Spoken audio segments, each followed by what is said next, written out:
کروانی نے بعض بزرگوں کا واقعہ بیان کیا کہ میرا پڑوسی حضرت ابوبکر صدیق اور حضرت عمر فاروق رضی اللہ عنہما کو گالیاں نکالتا تھا۔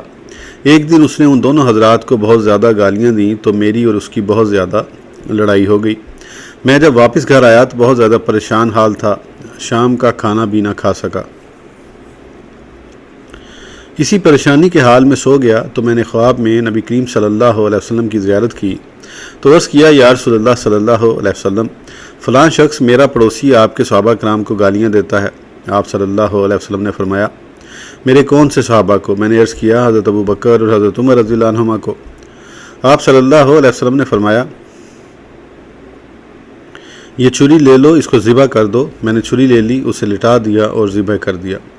میں نے اپنے ہاتھوں پر خون دیکھا تو میں نے اپنے پڑوسی کے گھر سے چلانے کی آواز سنی۔ میں نے پوچھا، یہ چیخو پکار کیا ہے؟